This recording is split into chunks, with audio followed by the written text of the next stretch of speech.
So let's complete this series of learning how to read financial statements of your business, your self-storage business, or the self-storage business you're about to get into. We're going to complete in this episode, and we're going to tie scorecard 1, 2, and 3 together, or as the accountants call them, the balance sheet, profit and loss, and cash flow statement.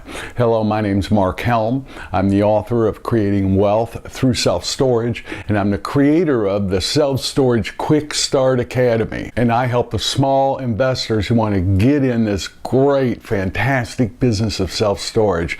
I help them get in a very strategic way, or grow their business in a very strategic way that creates true wealth and a fulfilling career. And this is the last episode in this financial series we've been looking at. And we're back to where we started from. There are 3 scorecards that the scorekeepers, or the accountants, in the game of business use to score how well your business is doing. Scorecard 1, that measured the things and stuff. It measured what you owe, and it measures what you own. Scorekeepers call that a balance sheet. We've been calling it scorecard 1. Scorecard 2 is the one all the business owners love to look at. That's the P&L, or income statement. We've been calling it scorecard 2. And in my opinion, perhaps the most important scorecard, scorecard number 3, the scorekeepers call it a cash flow statement. Why? Well, because cash is the most important thing for a business owner. You can't spend profits. You can't spend retained earnings. You can only spend money. And the 3rd scorecard measures the money. You know, they've never handed me that scorecard. Why? Because the scorekeepers are not concerned about your cash. They're concerned about your profits, because they do the taxes based on your profit. As a business owner, we're only alive if we have money, if we have cash. Cash is the blood that runs through the veins of your self-storage business. Now, we're lucky to be in the self-storage business. Why? Because no business I know of is as efficient at generating operating cash as self-storage. Do you know that we in our company are at the point now, per employee, we're generating about $250,000 a year per employee. I was in a restaurant last night. They had 9 people working. They say they usually make about $200 an hour, and those 9 people were really working hard because there was an event going on, and they ended up making $1,000 in 1 hour, and they were worked to the max, all 9 of them. Let me tell you something, no business is as efficient as self-storage at generating operating cash and having low overhead for the volume of operating cash you can generate. We are lucky to be in the self-storage business. But remember these statistics. Even though self-storage is the greatest business on earth, these 3 statistics, the fact that 90% of all businesses fail within 10 years, the fact that an economic cycle usually lasts 10 years, and the fact that 90% of business owners, including self-storage operators, don't know how to read or don't read regularly their financial statements. So this series has been designed so that we can be the 10%, because it's easy to make money. How you make money is start a business or buy a self-storage facility as the economic cycle's going up. But what happens is most business owners, 90% of them, will actually give all that money back that they made when the economic cycle turns. We are not going to be that 90%. We're going to be the 10%. Why? Because we will be able to look at the cash flow statements, the scorecard 2, and the balance sheet, and we will be able to know what to do based on what those scorecards are telling us. So we've looked at all 3 scorecards. Let's begin to tie them all together. Now remember scorecard 1? the one the accountants or the scorekeepers call the balance sheet? Remember that? Let's take a look at it. Measures the things and stuff that every company owns. It measures what you own and what you owe. Remember what you own? You typically own your profits. Whether you made them in a certain time period, the scorecard 2 is reflecting, or whether those are profits that you have never either taken as an owner or distributed to your investors. That's the retained earnings, is what the scorekeepers call that. And remember scorecard 2, the one they call the P&L or the income statement? Remember, scorekeepers have a lot of words for the same thing, which always makes learning a new language a lot of fun. This is a scorecard everyone loves to look at. If that bottom number is big, we celebrate. If it's negative, we get upset. And finally, last week we talked about scorecard number 3, the only scorecard that actually deals with facts. In other words, actually deals with cash. There was the beginning cash, then cash you made or spent through operations, you made or spent through investing, and you made or spent through financing. And then scorecard number 3 ends with the ending cash. If you look at the bottom of scorecard number 2, the one that we all love to look at and get all excited about, that number is a theory. That number is the theory of the profits you made in a month or a year or whatever you're looking at. Now, whatever that number is, you're going to see it on scorecard number 1, the balance sheet, here, under what you own. And it will show up as net income or revenue or profits. That's what they'll call it on scorecard 1. And remember the amount of cash that was left over on scorecard number 3, the ending cash? Look where it shows up on scorecard number 1. So you could say the scorecard number 1 is a snapshot. Let's just say it's a snapshot at 11:59 p.m. on the last day of the month if the time period in scorecard number 2 is a month. Now scorecard number 2 is the movie of the transactions. We took all the transactions, converted those to numbers, and scorecard number 2 is the movie of how that number ended up on scorecard number 1. Now remember, scorekeepers and the government are interested in your profits. I'm interested in my profits. They're important. I devise tax strategies around profits. But cash is way more important. As a business owner, you should be way more interested in your cash than in your profits. So scorecard number 3 is a movie, and it's a movie of all the transactions that affected your money during that time period, that affected your operating cash that you made or spent, affected your investment cash that you made or spent, and your financing cash that you made or spent. Now, once I began to really look at these scorecards and I began to translate this weird language of accounting, here's what the scorecards are telling me that the game of business is. There's all kinds of rule books out there that you can buy and read about running a business, but when I finally got the language of accounting translated and dumbed down to something I could understand, here's what I saw. Here is the business strategy. Here is your job as a business owner. Your job is to buy assets. In other words, build a self-storage facility, buy a self-storage facility and all the things and stuff. And then take those assets and create sales. In other words, rent them out. Create sales. And then your job is to turn those sales into profit. And that's where most of us stopped. But your real job is to turn that profit into cash. So as a business owner, if you're on a never-ending quest on how to turn sales into profits, what would you now have your attention on?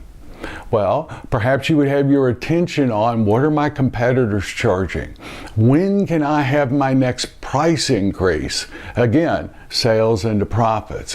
What other income streams can I create? How much retail are we selling per move-in? How much tenant insurance? What percentage of new people moving in are buying tenant insurance?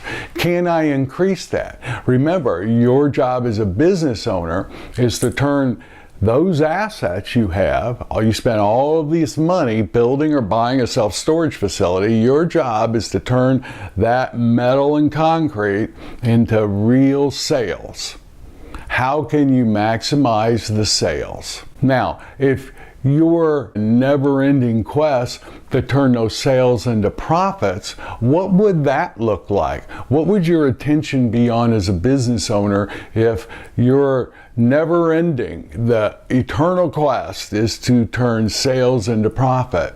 Well, you might be looking at how you can cut expenses. Do you want to just cut expenses, or do you want to lower expenses and not affect the customer experience? Where could you be purchasing some of the goods and services it takes to operate your self-storage business? Should you buy a kiosk? Should you take operating cash and spend it in investment cash and buy what the accountants call PP&E? If we bought a kiosk, what would that look like? Would that reduce the payroll? It's a never-ending inquiry into how to turn sales into more profits. And then if you want a never-ending inquiry in turning profits into cash, what would that look like? Well, let me give you an example. Everyone's heard of Apple, right? Most profitable company. Now, one of the stories you will always hear when people talk about Apple is how much cash they're sitting on. So in other words, if you looked at Apple's scorecard number 1, you would see a large amount of cash sitting on scorecard number 1 under things and stuff. But let me share with you something I learned. Apple pays their bills net 60. In other words, when they get an invoice which shows up on scorecard number 2, they don't pay that bill for 60 days. And they can get away with it because of their size. But at any given moment, they have a large amount of cash. But if you dig a little deeper, what you'll see is the accounts payable is a large number 2. That's how Apple answered the question, how can we turn profits into cash? Now, we can't sit on our bills, most of us can't for 60 days because we're not that big. We don't carry that much influence in the marketplace. But there are probably some things we can do, right? But here's what I now know. You study those scorecards long enough and hard enough, stories will begin to jump off the page at you. And when you get a story from looking at numbers, then you can determine what's my next move. What could turn more sales? What could turn those sales into more profit? How can I turn that profit into more cash? You won't be guessing. You won't be doing 20 things at once hoping one of them work. That's now possible for you and me because we have begun to translate the weird language of accounting into something that we can understand. So let me share with you 3 observations I've made from doing this translation. 1, operating cash needs to be growing. Now, I know this may sound obvious at first, but think about it. Your operating cash needs to be going up continually. If it's not going up, what that means is you're losing money through the operations of your business. And if you're losing money through the operations of your business, the only possible way to stay in business is to spend investment cash or financing cash to pay your bills. To either dip into savings, to sell something off, or to borrow money or raise money. And that is an unsustainable business model. So as you now start tracking scorecard number 3, your cash should be growing. Yes, there may be spurts where it's not growing, but those are the exception, not the rule. Operating cash should be growing. Observation number 2, your operating cash should be growing faster than your profits. Now, that may not make much sense, but just think about it. 2 words: amortization and depreciation. Usually on scorecard 2, the accountants will have a line item called amortization and a line item called depreciation. Those are 2 non-cash expenses that affect the profits. So they will reduce your profits, which is a good thing because you pay taxes on profits. And that's one of the beautiful things about self-storage, the amount of sheltering of profits that you can do through non-cash items. Check out the series on cost segregation reports that can really accelerate that depreciation. But that's why your operating cash should be growing faster than your profits. Now, if it's not, if your operating cash is not growing faster than your profits, the story of why will be on scorecard number 1. It will always be on scorecard number 1. Here's what you can look for if your profits are growing faster than your cash. You'll see a balloon in accounts receivable. In other words, the IOUs you're getting instead of cash from your customers will balloon. There'll be a spike in the accounts receivable. There could also be a spike in your inventory. Did you spend a lot of the operating cash, take that operating cash and convert it into inventory cash and spend it? Did you buy a lot of retail items? Did you buy a kiosk? Look for a balloon in your inventory cash. And was there a sharp decrease in the accounts payable, what you owe people? In other words, did you spend a lot of money on what you owe to people? So if you're those are the places to begin to look, and scorecard number 1 will tell you how you can change. All of a sudden, dials and levers start emerging, and you can begin to turn those so that you can get your operating cash back up, growing faster than your profits. So you will need to be adept at learning how to turn those dials to keep your business going. But now you know what to look for. And the third observation I've seen is that operating cash will be moving in the same direction as your profits. If profits are going down, operating cash should be going down. If profits are going up, operating cash should be going up. And that's a way that you can begin to track this over time and begin to see the trends. So in other words, every November, you start seeing the profits and the operating cash dip, then you will know when the operating cash is going to go back up, and you will know when you can buy inventory or pay dividends to your investors, and a whole host of opportunities now begin to arise as you start measuring the cash and your relationship of operating cash to your profits. I have just scratched the surface of what's possible by translating this weird language of accounting into something as a self-storage owner we can use. But here's what I know. You now know more than 90% of all business owners when it comes to reading the financial statements of your business. Don't be that owner that doesn't look at them, that doesn't study them, that doesn't track the quarterly trends, the yearly trends. You will be the 10% that survives and grows and prospers long beyond economic cycles and long beyond just 10 years. And you will be able to take the assets of a self-storage business or self-storage facility and create true wealth and a fulfilling career. So thank you very much. My name's Mark Helm. I'm the author of Creating Wealth Through Self-Storage, and I'm the creator of the Storage World Analyzer. I love that tool. use it every day. We analyze the projected cash flows of every opportunity we're considering through the analyzer, and it is the most powerful tool that we have in our briefcase of tools for the self-storage business. So thank you very much. I look forward to being with you again soon.